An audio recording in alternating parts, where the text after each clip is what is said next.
Olá, seja muito bem-vindo, muito bem-vinda. É com muita alegria que eu estou lançando o meu podcast Entre Histórias e Cicatrizes.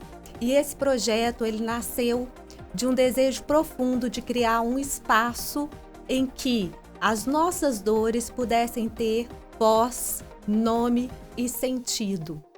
E com isso, a gente pudesse estar, de alguma forma, encontrando um espaço para que vocês possam nomear aquilo, as feridas que se transformaram em cicatrizes. E mediante essas cicatrizes é possível transformar vidas. Aqui a proposta é simples e potente. A nossa intenção é falar sobre a vida e, acima de tudo, falar daquilo que nos machuca e nos transforma. Mas mais do que isso, eu gostaria de apresentar para vocês a minha convidada, Eliene Oliveira, psicóloga clínica, especialista em terapia cognitivo-comportamental, atua com a demanda de atendimentos clínicos a pessoas com ansiedade, depressão e regulação emocional. Ela tem um canal no YouTube chamado Eliene Oliveira, Papo de Consultório, ministra cursos, ministra palestras e Clube do Livro. E seja muito bem-vinda, Eliene. Muito obrigada pela sua presença. Obrigada, Flávia. É um prazer, uma honra incrível estar aqui com você. Estou muito feliz mesmo de estar junto com você, iniciando, então, os caminhos, né, entre histórias e cicatrizes. E vamos, então, conversar bastante sobre isso. E obrigada mais uma vez, muito honrada. Eu que te agradeço, Eliene. Então, antes da gente começar o nosso bate-papo, eu gostaria de agradecer o patrocínio da Vertical Estúdio Poli. Como muitas pessoas sabem, esse também é um espaço extremamente importante para mim. Como nós sabemos, as feridas também se encontram no corpo e através da arte a gente pode estar encontrando formas de curar através desses movimentos. Para quem sentir, vocês podem ligar para Vertical, @Vertical Estúdio Poli, e solicitar uma aula de experimental gratuita, somente no mês de julho, falar que está indo devido ao videocast, porque assistiu o videocast da Flávia Soares, Entre Histórias e Cicatrizes. Vamos lá, Eliene? Vamos começar? Vamos começar. Então, vamos lá. A gente está com o tema de hoje, que é como que as feridas da nossa infância afetam a vida adulta. E eu queria saber, assim, como que se formam as crenças centrais e como que isso pode, de alguma forma, estar impactando, né, assim, em bloqueios, reações, desregulação emocional, que é o seu tema, né, de trabalho. Sim, exato. E aí, o que acontece, Flávia, né? A gente, partindo do pressuposto ali da psicologia e principalmente da terapia cognitivo-comportamental, né, que é a minha abordagem, que eu atuo na clínica, nós entendemos que essas crenças, elas são formadas na minha interação com o meu ambiente. Então, as minhas crenças, elas fazem parte da minha história de vida. Todos nós, os 8 bilhões de habitantes que existem na face da Terra, passam por essas experiências. Nós temos, claro, uma questão genética inata dos traços temperamentais, mas esses traços temperamentais, eles não definem quem nós somos. Eles são influenciados por essa história de vida.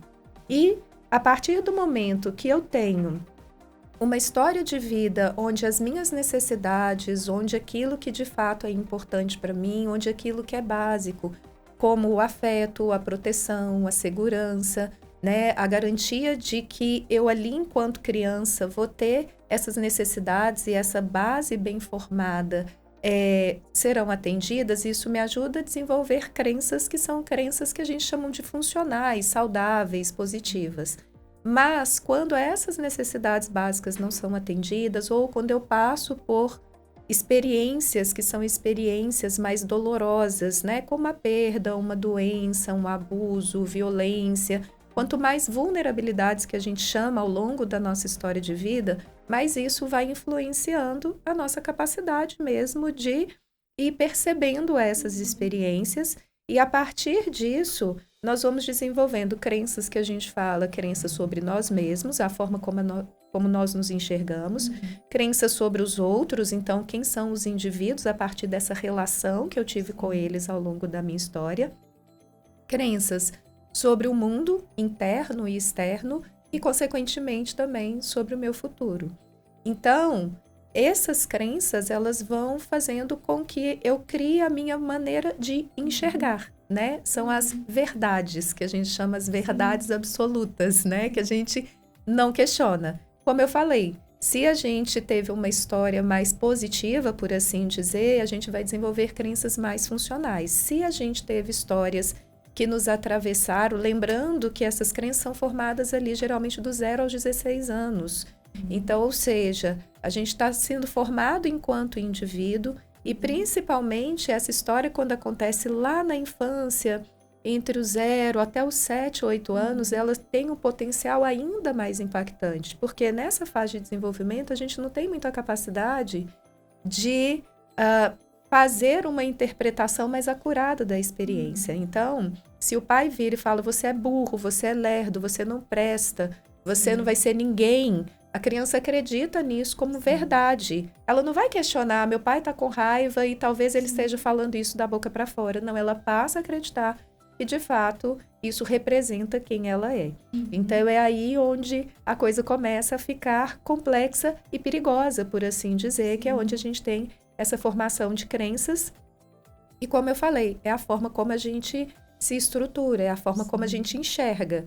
Então, a gente passa a criar uma lente que vai influenciar, então, ao longo da nossa vida, se a gente não fizer nada com isso, ao longo da nossa vida, essa maneira de interpretar o mundo e se posicionar diante dele. Ótimo. Eu vou aproveitar o ensejo porque, na verdade, a Eliane, ela foi minha terapeuta ao longo de uns 2, 3 anos, né? Assim, Sim. quase 3 anos. E eu fui procurá-la justamente porque eu tinha uma crença, que era uma crença muito forte de desvalor. Uma crença de que eu não era boa o suficiente.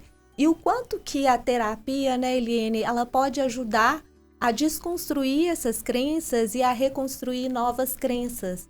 Então, a gente acaba, de alguma forma, percebendo, né, que até pessoas que tiveram lares mais funcionais, elas podem tá, né, desenvolvendo crenças disfuncionais, e a terapia ela tá aí justamente para isso, para que as pessoas possam olhar para aquela determinada situação através de um outro olhar, né, com novas perspectivas. Isso é extremamente importante, né, Eliane? Exatamente. Porque tem muitas pessoas que não passaram por nada tão violento assim no desenvolvimento, mas são as nuances. Então, algumas coisas que não só dentro da família dela ela aprendeu, mas diante do mundo também. Ou os pais, muitas vezes, na boa vontade de ajudar a criança a se desenvolver, podem assumir uma postura muito exigente, ou o próprio ambiente ser um ambiente mais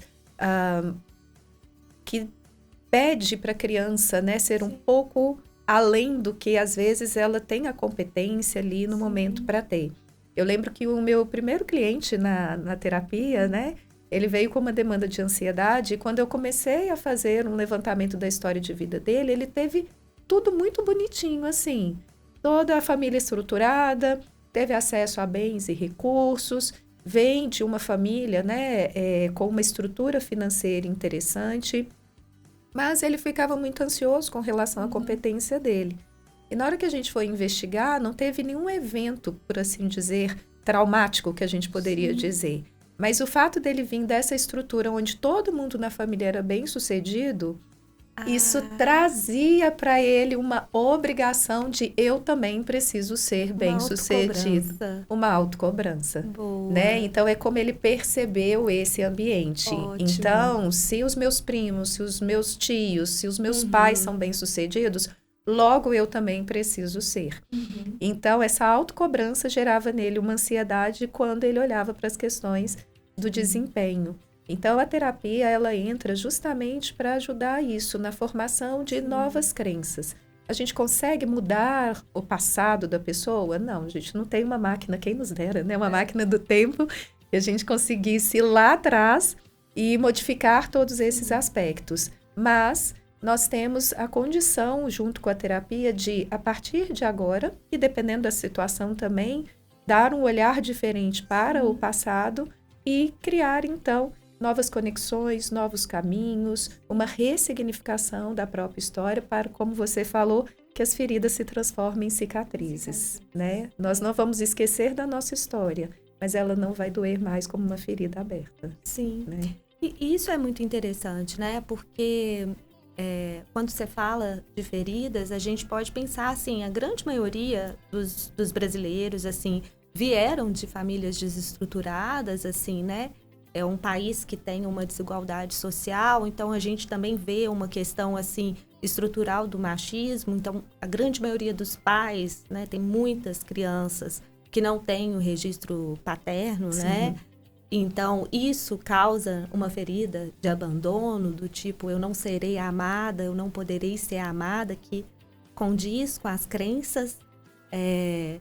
A gente vê as mães que precisam trabalhar e às vezes as crianças ficam sozinhas ou com um vizinho. Então, a gente vai vendo uma série de arranjos que são necessários para que as famílias possam sobreviver e que isso deixa algumas marcas na infância, né? Mas que mesmo com essas marcas, é possível trazer isso, transformar essas marcas, essas feridas em cicatrizes e fazer com que a pessoa ressignifique mesmo a história de vida para ela poder se desbloquear, para ela poder se entender, se conhecer e construir aí novos passos para a vida dela, né? Exatamente, exatamente. Até mesmo porque, né, essa forma da pessoa que ela cria para enxergar, interpretar suas experiências é apenas uma forma. E geralmente uma forma mais parcial. Então, ou seja, se ela aprendeu a ver as coisas de uma forma mais negativa, então, geralmente as experiências vão começar a passar por esse filtro. Se ela se vê como uma pessoa incompetente, então todas as experiências dela, por exemplo, que ela não conseguiu fazer alguma coisa ou que não ficou tão perfeito quanto ela gostaria, ela passa a ver isso como evidência do fracasso. Só que ela acaba não filtrando todas as outras experiências positivas que ela teve de sucesso. Então, faz parte da terapia não negar a história de vida, não negar as dificuldades, mas justamente ajudar a pessoa a ampliar o horizonte dela. Sim, tem coisas que você não é boa o suficiente, mas acreditar que você não é boa o suficiente em nada, aí que está a grande questão. Então, eu posso ser boa o suficiente como terapeuta. Eu seria péssima como uma neurologista, por exemplo. Por que eu seria péssima hoje como neurologista? Porque eu não estudei para isso. Então, a gente ajuda na terapia a pessoa a ter esse olhar mais amplo e mais funcional sobre a percepção que ela tem sobre si, sobre as suas experiências. Então, olha, ok, não saiu do jeito que você gostaria, o que de fato aconteceu? Se for uma questão de competência, como que a gente pode, então, a partir de agora, desenvolver as competências necessárias para você dar conta ou conseguir fazer isso? Mas, muitas vezes, e na maioria delas, está no olhar que a pessoa está tendo sobre a experiência. Então, com isso, a gente vai desenvolvendo essa tendência de enxergar as coisas sobre um prisma que muitas vezes não é um prisma que vai atender a realidade por completo. É só uma fatia dessa realidade. Então, eu gosto muito da analogia que é do óculos, né? Então, se a gente usa um óculos claro ali, transparente, adequado para a gente consegue ver a cena da forma mais lúcida possível, mais clara possível. Mas se eu coloco uma lente escura, eu quero um óculos escuro, então eu passo a ver as coisas sobre essa perspectiva mais escura, por assim dizer. Então, faz parte desse processo justamente ajudar o quê? A transformar essa lente na lente mais clara possível e não tem a ver com o pensamento positivo, com a ideia só do otimismo, mas de encarar a realidade sob essa perspectiva. Aquilo que for realista, o que nós vamos fazer com relação a isso, e aquilo que for puramente a minha interpretação da experiência, que às vezes não é a mais adequada, a gente trabalhar nesse sentido, para que a vida passe a caminhar de uma forma mais possível, mais satisfatória, mais valorosa, né? Então, esse que é o processo. É interessante isso, né? Que é chamado assim, a gente está falando das crenças que acabam nos governando, então tem crenças de que eu não sou boa o suficiente, a minha crença. Sim. Tem crenças de que eu tenho medo de falhar, eu nunca serei amada, ninguém vai gostar de mim. Mas a partir dessas crenças, a gente começa a ter alguns pensamentos automáticos, que é chamado de distorção cognitiva. Isso. E são as distorções cognitivas que é essa lente, esse óculos. É como se eu tivesse num óculos e às vezes a pessoa está até me elogiando e eu falo assim, eu acho que é uma mentira dela porque eu não sou boa o suficiente. Então acaba que a gente interpreta as nossas situações a partir dessa crença, né? E como que isso é possível desconstruir na terapia, né, Eliane? Exatamente, porque aí a gente começa a ter um diálogo com a nossa mente. O que acontece é que essas crenças aparecem com a nossa voz. Com a nossa voz. Boa. Né? Na maioria das vezes é a nossa voz. E a nossa voz, a gente não foi treinado para desconfiar da nossa voz. Não estou falando para vocês ficarem desconfiando da voz de vocês o tempo todo, não, tá? Calma. Mas tem um trocadilho que eu gosto muito que fala que a mente mente. Então, não é tudo que está na nossa mente que é verdadeiro. Sim. Um exemplo simples. Se eu virar para minha mente, né? Se na minha mente eu imaginar que eu estou voando, isso é possível na minha mente? É. Mas se eu tentar voar sem nenhum recurso, vai ser uma queda livre. Eu não vou estar voando, eu vou estar caindo. Né? Então, essa questão em relação à nossa mente é a primeira coisa que a gente também vai trabalhando. Então, a gente vai entendendo como que esses filtros, né? Como essas distorções vão influenciando a maneira como eu vou enxergando as experiências e como eu vou me sentindo, me comportando e reagindo fisiologicamente. Então, a grande questão das crenças também é que ela gera toda uma cadeia. Então, essa cadeia influencia o meu pensamento, que automaticamente influencia o meu comportamento, a minha emoção e muitas vezes as minhas reações fisiológicas. Além disso, como eu interpreto essas reações, também geram novos pensamentos e novas emoções. Boa. Então, é muito mais complexo, né, do que a gente imagina, mas apesar de toda a complexidade, é super possível a gente trabalhar nesse sentido. Então, como eu falei, o primeiro caminho é a gente começar a pensar sobre o nosso pensamento, que a gente chama de metacognição. Então, a gente passa a pensar sobre o que a gente está pensando. Igual você falou, né? Quando a gente tem uma crença de incompetência, de não ser boa o suficiente, a gente recebe um elogio, passa pelo filtro, não, eu não sou boa o suficiente, então a lógica essa pessoa está mentindo. Porque se eu não sou boa o suficiente, ela está falando que eu sou, tem alguma coisa de incongruente. Ao invés de eu acreditar na pessoa do lado de fora, eu acredito na minha própria voz, que é a voz que eu já conheço. E muitas vezes essa voz que eu já conheço, a gente percebe também uma segunda voz de fundo, porque muitas vezes foram pessoas lá atrás que me disseram que eu não era boa o suficiente. Então, é realmente a sua voz ou a voz de algum outro adulto, pode ser seu professor, seu pai, seu tio, alguém significativo, um colega que falou para você lá atrás e que isso acabou se tornando o seu próprio discurso sobre você.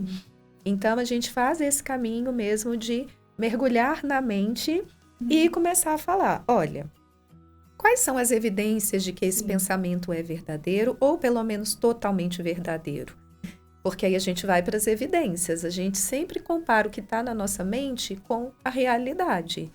Eliane, se a realidade se confirmar, aquilo que eu estou pensando for real, ótimo, a gente vai trabalhar, por isso que eu falei, não precisa ficar desconfiando da mente, achando que ela mente em tudo, não. Mas, se for realista, o que nós vamos fazer com relação a isso? Se você realmente não foi competente, como que nós vamos resolver isso?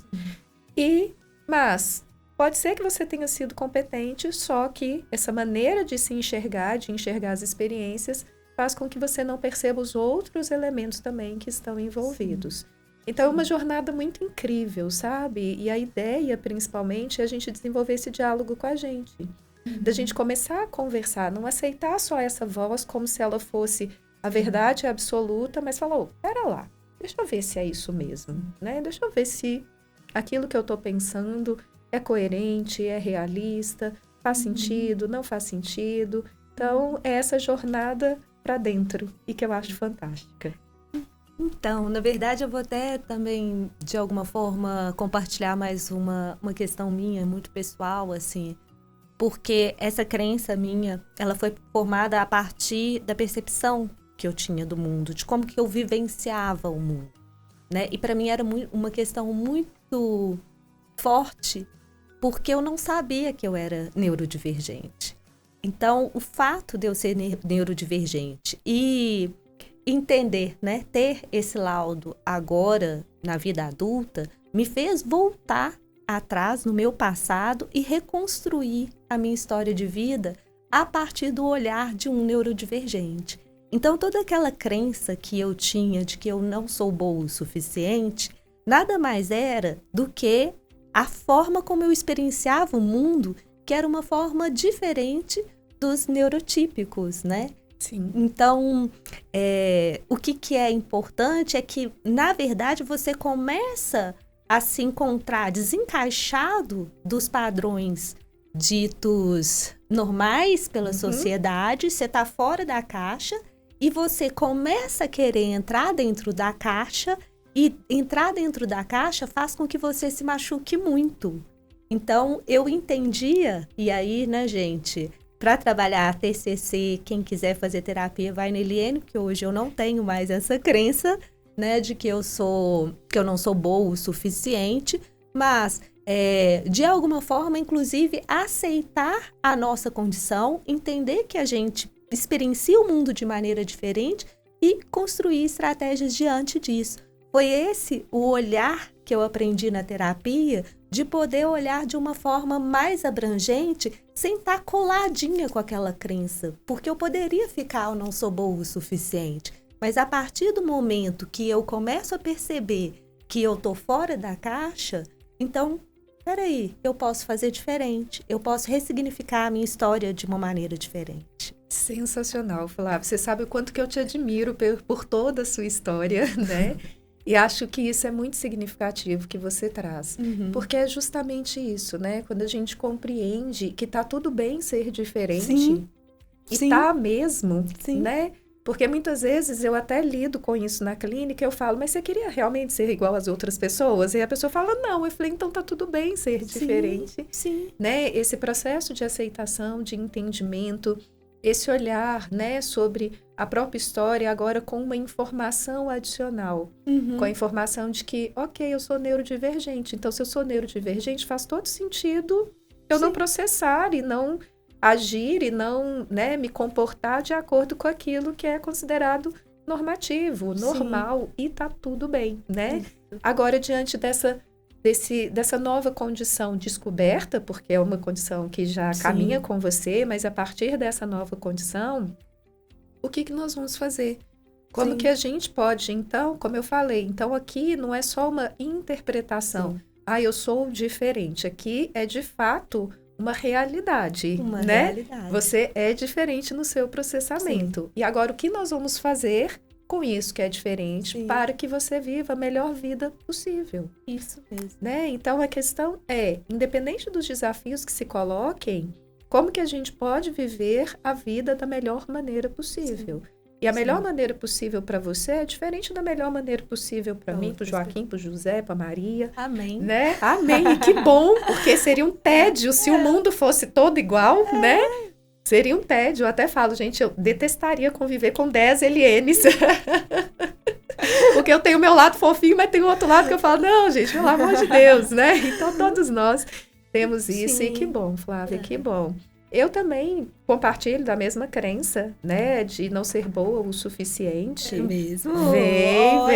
Autorrevelação. Autorrevelação faz parte da terapia, né? Ótimo. Então, assim, eu compartilho dessa mesma crença. Essa crença foi desenvolvida, no meu caso, pelas questões mais acadêmicas mesmo. Então, ali da primeira até a quarta série, eu tive dificuldades mesmo de aprendizagem. Então, a professora terminava de ensinar como que fazia o A. O A maiúsculo, o A minúsculo. Aí eu olhava e falava, tá, entendi. Aí na hora que ela falava, faz no caderno. Eu olhava pro caderno e falava assim, não entendi. E aquele sofrimento interno da criança, assim, tentando lidar com o A, exatamente. Né? Uma coisa terrível. E eu falava, gente, mas a professora acabou de falar, por que que eu não consigo fazer, né? E ainda tinha lá na minha turma um rapaz, eu estudei no mesmo colégio do pré até a 8ª série. E esse rapaz, ele foi do pré até a 8ª série, na mesma turma. Foram vários alunos que literalmente passaram essa primeira formação todas juntos. E ele era o competitivo, então ele sempre tirava as notas altas, ele sempre gabaritava. E aí, quando ele chegava lá, ele falava, quanto que você tirou? Ai, mas eu tirei 10, sabe? Então, isso começa a reforçar, poxa, né? Tem uma pessoa ali que tira 10 e eu tô aqui, né, tirando na média e às vezes até pegando recuperação. Cheguei a pegar recuperação a partir da 5ª série, que as coisas melhoraram um pouco, mas a partir da 5ª série eu desenvolvi uma estratégia, né, que me ajudou a adaptar. É 60 para passar, é 60 que eu vou me focar. Para eu conseguir lidar com a minha dificuldade. A minha sorte é que eu vim de pais que não eram tão exigentes. Porque se eu tivesse pais mais exigentes nesse sentido, aí talvez essa crença seria muito mais sofrida e dolorosa.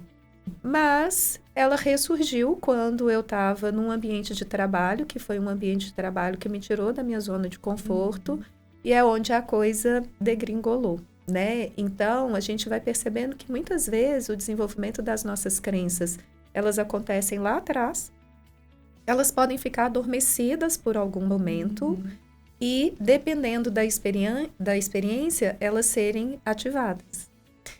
E tem outras crenças que elas são ativadas desde a construção, né, ali dela, desde a formação. Principalmente quando a gente fala de crenças atreladas a relacionamentos sociais. Porque nos relacionamentos sociais, né, nos relacionamentos afetivos, nós temos uma interação contínua com as pessoas. A minha competência, ela vai ser medida em situações pontuais. Às vezes ali numa prova, numa nota, no resultado de um trabalho e tal. Claro que isso pode gerar ansiedade. Mas nas interações sociais eu percebo que isso é mais desafiador, porque 24 horas por dia a gente está em interação social. E ali é onde, de fato, a gente pode sentir mais esses impactos significativos da crença. Mas eu não estou falando que tem crença que é mais bonitinha e facinha do que outra. Todas nos desafiam. Mas algumas vão desafiar em momentos muito pontuais e outras vão ter mais possibilidades de serem ativadas com mais frequência. Né? Porque somos seres sociais, então não tem como. Por mais que eu decida, não, eu quero viver sozinho. Mesmo assim, em algum momento eu vou ter que interagir. E o mais impressionante, assim, tá tudo bem, né? Tá tudo bem. Tá tudo bem. Não tem qualquer problema a crença tá ativada. Eu acho que a função da terapia, ela traz isso, né? Uma autoconsciência. Sim, exato. De como você funciona e de você conseguir entender quais soluções você vai encontrar dentro de você para poder lidar com as situações. Exatamente. Então, até hoje, quando eu faço alguma coisa, vem a vozinha e fala assim, será que você vai dar conta? Né? Vem a vozinha. Não tem como. Tudo que eu vou iniciar, tudo que é novo, ela tá lá. Ela tenta dar uma voltadinha, sabe? Mas ao longo do tempo, dos meus processos, de entender que isso é apenas uma crença, de me concentrar também em coisas que eu tinha mais habilidade, né? Então isso também ajuda. Eu já falo o seguinte, quando a crença vem com esse discurso, eu já falo assim, mas eu só vou saber se eu tentar. E para eu tentar e aumentar as minhas chances, o que eu preciso fazer? Então, eu transformo essa ideia numa ação prática, porque não adianta só falar assim, eu só vou saber se eu tentar e eu não mobilizar nenhum recurso e nenhuma estratégia. Então, eu só vou saber se eu tentar e o que eu preciso fazer. E aí, eu preciso estudar, eu preciso estruturar, eu preciso conversar com alguém, eu preciso me planejar aqui, quais são as outras estratégias que eu posso utilizar. Então, dentro da terapia cognitivo-comportamental, é sempre uma relação entre como eu converso com a minha mente e como eu mobilizo comportamentos que me ajudem a aproximar daquilo que realmente eu desejo. E como que eu também vou me afastando de comportamentos que acabam me afastando daquilo que de fato eu desejo. Então, muitas vezes eu quero me sentir competente, mas eu não mobilizo as ações para que eu me sinta competente. Então, eu quero me sentir competente, mas eu evito fazer as coisas. Se eu evito fazer as coisas, como que eu vou desafiar o pensamento ou a crença de incompetência, né? Então, é sempre esse caminho, né? A gente trabalhar tanto o aspecto do meu pensamento quanto as ações coerentes com aquilo que eu desejo alcançar. Isso é fundamental. Ótimo. Você falou da terapia cognitivo-comportamental, assim, de como que a gente vai, de alguma forma, construindo algumas estratégias cognitivas e, ao mesmo tempo, mudando, experienciando novos comportamentos.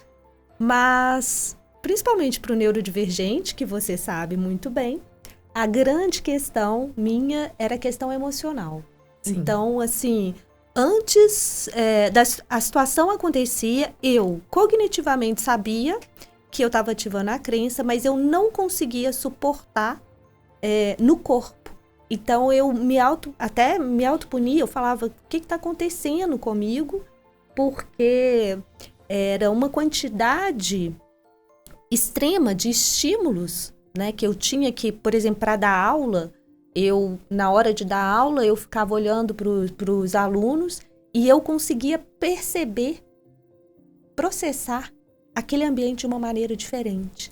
Então, era como se eu fizesse a leitura de vários tipos de rostinho daqueles alunos e, às vezes, eles aumentavam o tom de voz e, às vezes, vinham falar comigo de uma maneira mais e eu sentia lá dentro um caos e, muitas vezes, eu até reagia, é um comportamento, eu reagia com medo, né, desse mundo externo, porque ele me invadia, ele me estourava.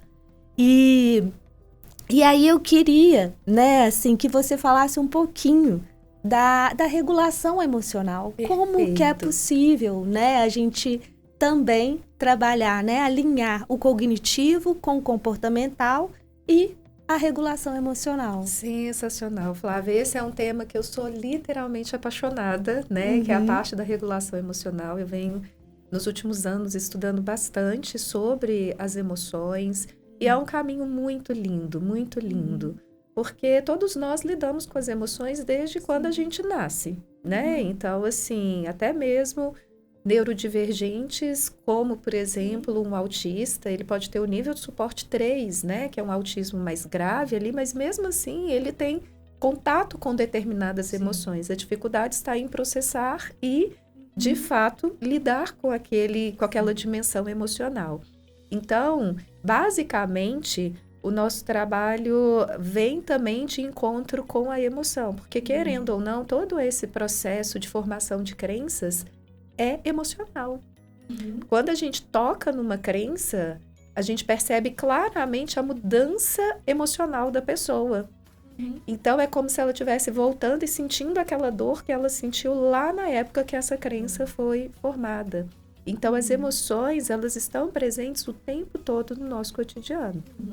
Se a gente parar para pensar, quantas emoções nós sentimos hoje, Flávia, né? Da hora que a gente acordou até agora que a gente está batendo esse papo. Sim. Quantas emoções nós processamos. Sim. Então, todas as emoções, elas têm como se fosse um termômetro, né?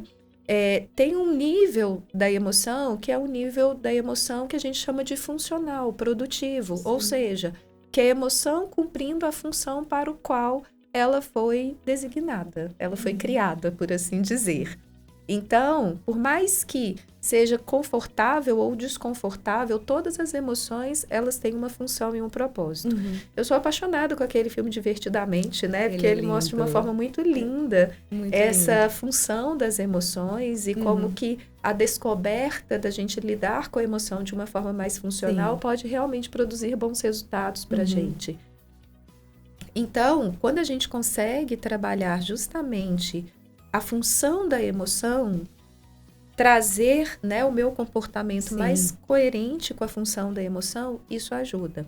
Mas, principalmente, uma coisa muito linda que eu aprendi, que a emoção, ela se conecta a significado. Nós não sentimos emoção por aquilo que não é importante pra gente. Explica melhor isso, vamos aproveitar. Toda vez que você acessa uma emoção, uma emoção te impactou, tem alguma coisa importante que essa emoção está querendo te dizer, porque se conecta a algo que é importante para você. Então, vamos aproveitar aqui nosso momento, já que você deu o exemplo lá dos alunos. Então, você estava ali com os alunos, né, na sala de aula, e às vezes, dependendo do tom que eles utilizavam, você já sentia reagia. Que tipo de emoção? Liene, era um bolo emocional. Eu sentia, tipo assim, sentia um estouro, não sei. Vamos nomear? Vamos nomear. Eu me sentia injustiçada. Injustiçada. E qual que é a emoção que se conecta à injustiça? A injustiça, a emoção é a raiva. É a raiva. Eu me senti injustiçada. Exato. Porque eu sempre estava tentando dar o meu melhor e eu entendia que as pessoas não conseguiam ver. E ao mesmo tempo, por ser, né, assim, eu vou falar disso e isso não é um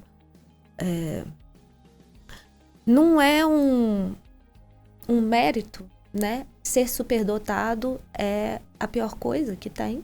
Porque, na verdade, quando um aluno me perguntava, eu tinha o pensamento arborescente. Então, eu ia navegando pela filosofia, sociologia, psicologia, ia fazendo com que o aluno construísse um pensamento crítico. E muitas vezes isso não era bem visto, porque, como eu sou fora da caixa, eu queria que as pessoas criticassem mesmo justamente esse funcionamento do sistema.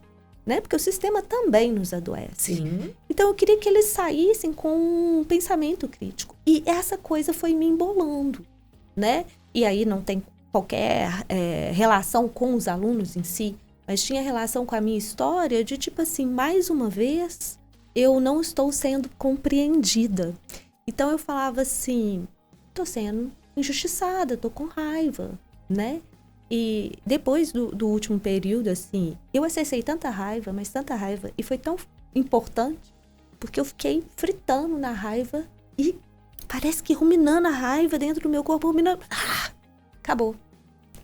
Aquela sensação daquele mix, principalmente depois do laudo e de todo esse conhecimento sobre as emoções, ela se rompeu porque eu consegui. Vamos ver se é isso que você vai falar? Eu acho que eu consegui atrelar um significado e dar um sentido à minha vida. Exatamente, minha flor. E é isso, né? Olha só como você vai narrando esse processamento. Sim. Então, você se sentia injustiçado diante de uma situação onde você estava tentando entregar o seu melhor e, naquele momento, você acreditava que as pessoas não estavam reconhecendo isso. Sim. Ativação de crença, né? A crença gerou todo esse processamento esse processamento da interpretação da experiência e que ativou a emoção. Só que, para você, era muito importante o quê? Que as pessoas reconhecessem. Então, a sua raiva veio da injustiça das pessoas não estarem reconhecendo aquilo que você está fazendo de melhor. Então, ou seja, a raiva, ela atrelou alguma coisa importante. E quanto mais importante, mais intensa é a emoção. Sim. Só que aí, o que acontece? Qual que é a função da raiva? A função da raiva é a defesa. Aqui eu não estou falando ataque, né? Sim. Eu estou falando defesa. Sim. Então, muitas vezes, defesa significa ataque, né? Porque a tendência da ação da raiva é atacar. Sim. Mas você não está atacando deliberadamente, você está se defendendo de uma experiência que você interpretou como um ataque.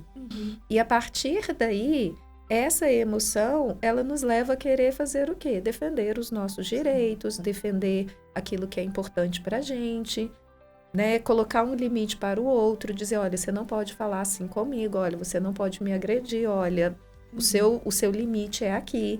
Então, a raiva ela é muito importante. Ela tem justamente a função de nos ajudar nessa parte da defesa quando a gente se sente atacado. Só que a forma como a gente se comporta diante da ativação da emoção, é que muitas vezes nós vamos trabalhar em terapia. Sim. Porque às vezes aquela forma não é a forma mais adequada. O que a emoção traz é só um alarme.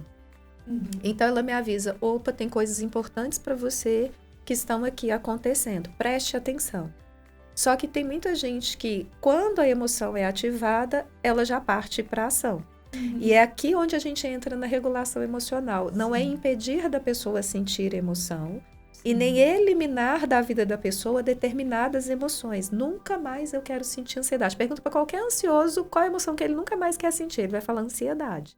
E não é essa a ideia, né? A ideia é que, de fato, a pessoa consiga experimentar toda a gama de emoções. Sim. Que a gente considera positivas ou negativas. Eu não gosto de usar esse termo, eu falo agradável ou desagradável. Sim. Porque todas as emoções, literalmente todas, têm uma função muito importante. Sim. Então, dessa forma, a gente trabalha muito a reação. Qual que é o melhor comportamento diante da ativação dessa emoção? Sim. E principalmente, será que eu preciso realmente me comportar? Ou se a emoção só ativou para fazer eu olhar para dentro e buscar uma reflexão, sim, buscar um novo significado sobre a experiência, fazer o que ela fez com você, né? Ela foi aumentando, rompeu, sim, e trouxe para você uma nova perspectiva da experiência. Então, sim, talvez era só isso que ela precisava te entregar. Sim, porque o que acontece, assim, eu acho que ao longo da minha vida, eu sentia culpa, eu conseguia nomear como culpa. Então, a culpa era tipo assim, culpa por ter nascido como eu sou. E eu não estava entendendo o mundo, então eu conseguia nomear culpa e tristeza.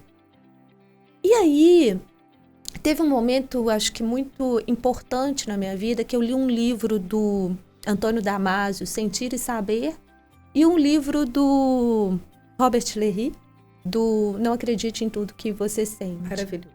Ele é lindo. Lindo. Muito legal. E aí, eu comecei a falar assim, cara, agora eu entendi. Essa culpa, ela vinha para tamponar a minha raiva. Então eu vou agora me encarar a minha raiva.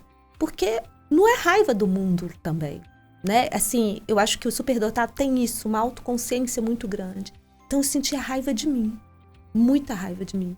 E eu falei, eu vou fritar nessa raiva, né? Eu vou me permitir a sentir raiva pela primeira vez na minha vida. Raiva de mim. E isso foi muito importante porque a raiva, ela também, né? Ela é se sentia injustiçada. Foi isso que me fez caminhar e romper, inclusive, com a minha crença de que eu não era boa o suficiente. Porque a partir do momento que eu me permitia sentir, né? E eu comecei a perceber assim, pô, olha que raiva interessante, vamos correr, vamos pro pole, vamos acordar cedo, vamos fazer e acontecer. Então a raiva, ela me movimentou e fez com que eu, de alguma forma, conseguisse desconstruir essa crença de desvalor que eu tinha comigo, assim. Na verdade, eu tô compartilhando com vocês, né, Eliane, justamente para dar para vocês esse tom de humanidade compartilhada, porque eu acho que a gente fica numa posição de quem é psicólogo e quem sabe tudo, né? Quem tem... E que não tem as dificuldades que todo ser humano tem, né? Isso mesmo, porque nós somos seres humanos, sim, somos imperfeitos. Sim, exato. E que ótimo, tá tudo bem. Que ótimo, que muito ótimo e tá tudo bem. Que ótimo ser humano, né? E tá tudo bem. Apesar de ser terapeuta, a gente também, sim, tem a possibilidade de sermos seres humanos. E tá literalmente tudo bem. É isso. Eliane, eu queria perguntar para você, assim, como é que você lida, assim? Você trabalha com exercícios de autocompaixão, aceitação, com as técnicas. Como é que isso é visto na terapia cognitivo-comportamental? Perfeito. Na realidade, né, hoje eu gosto de bebericar de várias fontes e eu percebo que a TCC clássica, né, ela também se abriu nesse sentido. Sim. Para quem não conhece a história da TCC, né, ela começa lá na década de 60 com um psiquiatra chamado Aaron Beck. Na época já se estudava muitos aspectos da influência da cognição sobre os comportamentos, emoções. Nas décadas anteriores se estudava muito só a parte de como o ambiente influenciava o comportamento, então é o comportamento que a gente precisa se concentrar, que é o behaviorismo. Mas, né, a partir da década de 60 começa a ter mais esse olhar. E ao longo das décadas que foram surgindo, foi ampliando realmente esse conceito da TCC e foram surgindo outras abordagens também chamadas de cognitivas comportamentais para compor esse grande guarda-chuva que a gente chama de TCC. Então, hoje a gente tem a TCC clássica de Aaron Beck, a gente tem uma nova abordagem que antes dele falecer ele desenvolveu, que foi a CTR, né, que é a terapia voltada para a recuperação de casos de transtornos psiquiátricos mais graves, como a esquizofrenia, por exemplo, muito legal. E onde bebe de várias fontes, assim, de terapias psicodinâmicas, da psicologia positiva, de terapias contextuais. Então, tem muita coisa, assim, legal. Então, Beck também ele entrou, assim, nas terapias contextuais, assim. Entrou também nas terapias contextuais. Quando a gente pega, por exemplo, a última edição do livro da Judith Beck, que é a filha dele, né, e uma grande precursora também da terapia cognitivo-comportamental, que é Terapia Cognitivo-Comportamental, Teoria e Prática, terceira edição, a gente vê um distanciamento muito grande da primeira e da segunda edição dela, porque ela já começa a se concentrar o quê? Nos pontos fortes, então em fazer uma conceituação cognitiva dos pontos fortes do cliente, né? Então começar a ter esse olhar sobre as potencialidades, e isso mudou até a forma como a gente direciona, por exemplo, o tratamento da depressão, porque a TCC nasceu para o tratamento da depressão. Então, ao invés de eu me concentrar só nas vulnerabilidades, nas dores, nas dificuldades ali que o cliente está vivenciando, a gente passa a olhar também as potencialidades. Sim. Então, tipo assim, ele conseguiu essa semana sair de casa um dia. Então, a gente trabalha uma ideia, como que foi para você sair de casa, né, um dia, como que você se sentiu, o que isso diz sobre você. Então, sempre vai trabalhando a ideia de que ele está fazendo um enfrentamento mais funcional diante das dificuldades dele. Então, hoje, né, a TCC ela conta com diversos tipos de recurso. Eu vou muito para a ACT, né, que é a terapia de aceitação e compromisso, porque ela trabalha muito esse caminho da gente atrelar a nossa vida àquilo que é valoroso, aquilo que efetivamente é importante para a gente, aquilo que é significativo. Então, dependendo daquilo que a gente está lidando, das experiências, vai ser essencial a gente conectar. Porque, às vezes, a dificuldade que a pessoa está me apresentando ali é porque ela se distanciou daquilo que é importante para ela. Então, recentemente, eu atendi um caso que era uma pessoa que estava vindo de um quadro depressivo há mais de um ano, mas ele não se engajou em terapia, era um homem. Ele não se engajou em terapia, ele só foi fazendo uso do medicamento. Procurou o psiquiatra e foi fazendo uso do medicamento. Chegou uma hora que só o medicamento não estava segurando. E que geralmente é o que acontece, né? Então, o padrão ouro é a gente ter o medicamento com a terapia ali, porque o medicamento ajuda nos sintomas, mas não muda, né? A forma de processar as experiências, os comportamentos, né? Desenvolvimento de novas habilidades. E aí, o que a gente entendeu ali no processo? A depressão dele estava ancorada ao fato dele ter se distanciado do que para ele era importante. Então, ele tinha uma empresa com a esposa dele. Essa empresa era o sonho da esposa, não era o sonho dele, né? E aquilo que era o sonho dele acabou ficando em segundo plano. E essa empresa estava trazendo muitos desafios que estavam entrando em choque com coisas que eram importantes para ele, valores como justiça, valores como trabalho. Então, ele estava encontrando muita dificuldade com relação aos funcionários, né, se deparando com pessoas desonestas, que muitas vezes entravam na justiça, aquela coisa toda. E dava para ver que eles tinham uma postura muito bacana, né, enquanto profissionais ali, enquanto patrões, por assim dizer. Então, a partir do momento que a gente conseguiu desenvolver esse olhar, rapidamente a depressão, no caso dele, começou o quê? A desacelerar e entrar em remissão. Olha, por causa disso, porque eu não precisei atuar na depressão diretamente. Eu atuei no que estava fomentando a depressão, que era ele distanciar daquilo que era importante para ele. Então, quando a gente começou a organizar a rotina dele, começar a colocar os hobbies que ele gostava, começar a engajar ele em outras atividades de trabalho que faziam mais sentido para ele, já criar um plano de ação, passar mais tempo com a família, tempo de qualidade, resolver como que esse enfrentamento, né, que ele estava tendo com relação aos funcionários poderia ser feito de uma forma mais ressignificar e ser feito de uma forma mais estratégica, a depressão começou a entrar em remissão. Sim. Então, assim, no caso dele, foi basicamente isso. Agora, tem outros casos que já são depressões mais graves, ou ansiedades mais graves, ou outros transtornos mais graves. No caso dele, ele estava dentro de um quadro leve, né? Sim. Mas quando a gente pega casos mais graves, aí a gente precisa de algumas outras intervenções. Por exemplo, quando a gente trabalha muito, você me perguntou da emoção, né? Tem um transtorno chamado transtorno explosivo intermitente, que é uma pessoa raivosa. É a pessoa que explode todo dia por pequenas coisas, né? Praticamente todos os dias você tem acessos de raiva e que, quando você olha o estímulo, não deveria ser nesse nível. Sim. Então, é aquela famosa pessoa que, tipo assim, se você buzinar atrás do carro dela, ela para o carro, ela desce do carro, ela quer bater boca com você, né? Ou se você, tipo assim, atrasar 5 minutos, ela já começa a discutir com você e te deixa abaixo de 0 por conta disso, né? Então, tem uma rigidez e explosões de raiva constante. Sim. Claro que para a gente falar de diagnóstico tem vários critérios, né? Então, é importante a gente destacar isso. Mas nesse caso, por exemplo, né, a gente pode ir trabalhando a parte da regulação emocional. Então, compreender qual que é a raiva, qual que é a função da raiva, quais são os gatilhos que essa pessoa de fato tem, as situações, as experiências que levam a essa explosão de raiva, e trabalhar muito dentro da consequência. Então, quando você dar espaço para explodir, como que você se sente depois, né? O que acontece depois? Mas o que você gostaria? Como você gostaria de ser? Aí a gente já conecta a valor, aquilo que é importante.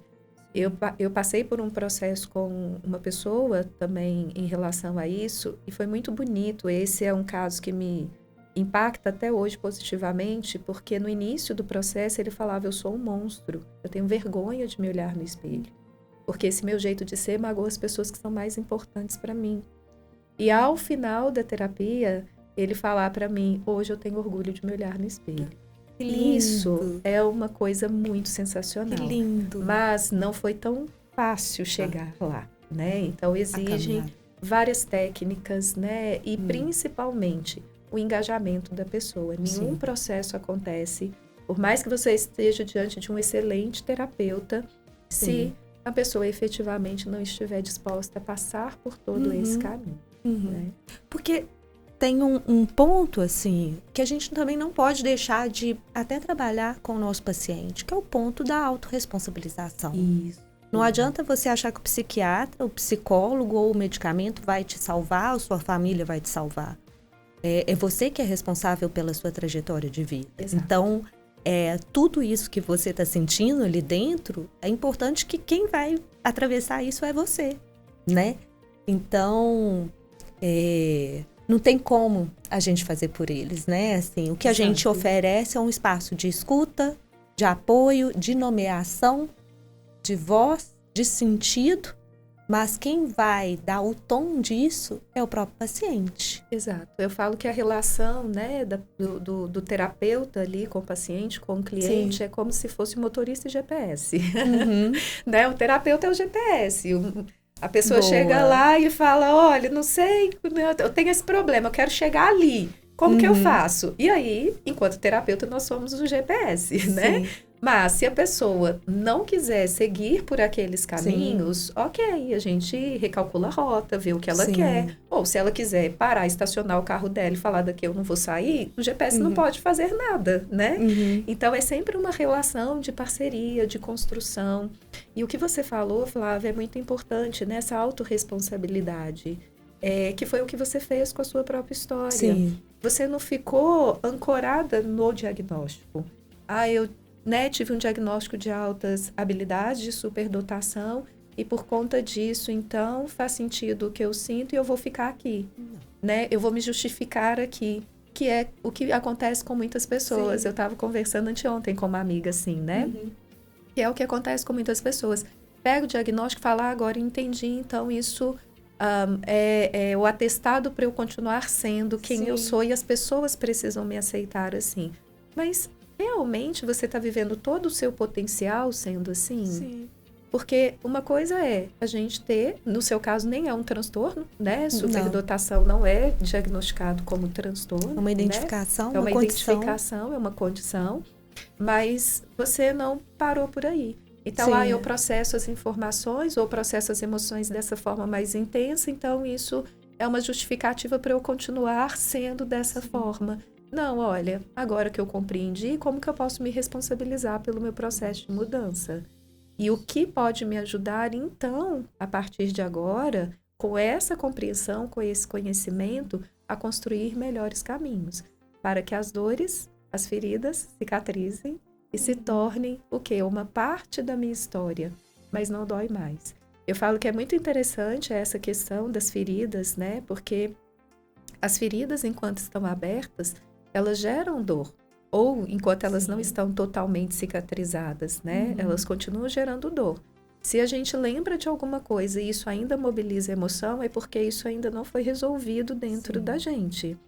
Mas as cicatrizes, elas nos revelam justamente essa história e a nossa capacidade de superação.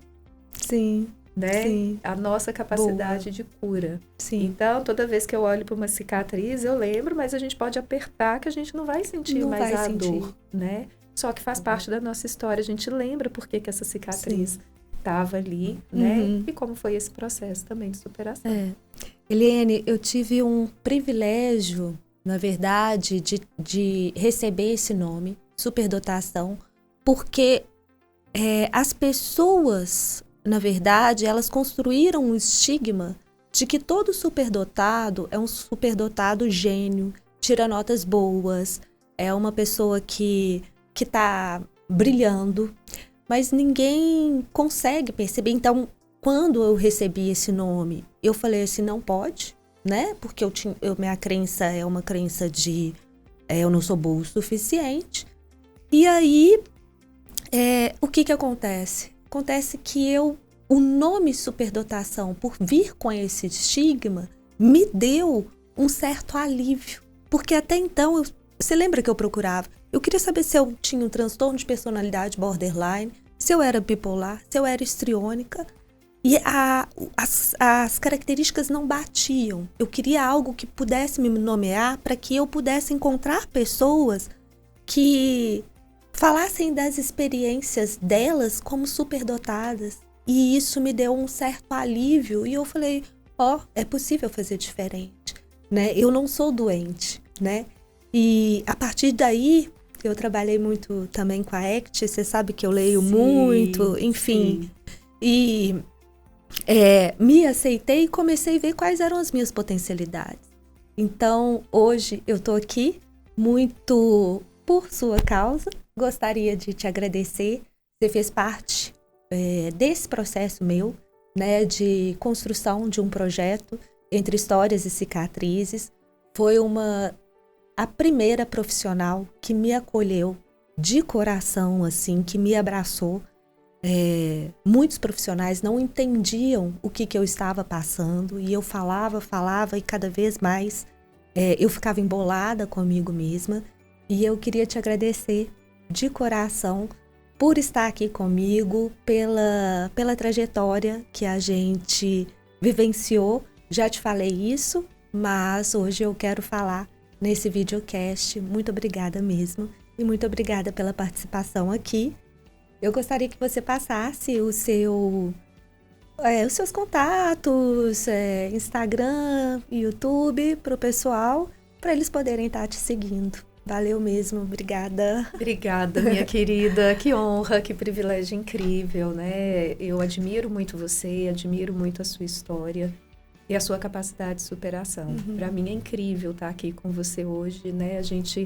Você lançando esse momento, né? Lançando esse videocast, eu participando do primeiro episódio. É uma alegria, uma honra, assim, incomensurável para mim mesmo, e eu só tenho a te desejar tudo de mais lindo, todo o sucesso do mundo, que esse seja o primeiro de muitos episódios, né? Que essa seja uma semente que de fato vai brotar, vai germinar, vai dar bons frutos no coração de todo mundo que estiver ouvindo aqui. Obrigada mais uma vez, né? Eu fico muito feliz, de coração, muito honrada, porque acho que enquanto terapeutas a gente sempre tem como objetivo, né, ajudar as pessoas a encontrarem um caminho que torne a vida não apenas possível, mas que torne a vida mais feliz, mais satisfatória, mais desejável, mais leve. É isso aí. Exatamente, né? Mais leve. Então, obrigada por me convidar e muito obrigada também por ter me permitido fazer parte da sua história naquele momento que você também precisava tanto. Obrigada, muito obrigada mesmo. E em relação aos meus contatos, né? O Instagram é @Eliene Oliveira Psicóloga e o canal do YouTube é o Papo de Consultório com a Eliene Oliveira. Então, lá eu falo sobre os aspectos da TCC voltado para psicólogos, né? Sim. Então, assim, e quem quiser saber das coisinhas que eu faço, supervisão, clube do livro, quando tem vídeo novo no canal, tá tudo lá no Instagram também, vai ser uma alegria. E obrigada mais uma vez, minha querida. Obrigada. Então, eu espero vocês no próximo videocast, em agosto. E eu gostaria que lembrassem, assim, através de uma frase do Sartre que me toca, me atravessa muito. Não importa o que fizeram com você, importa o que você vai fazer com o que fizeram de você. Obrigada.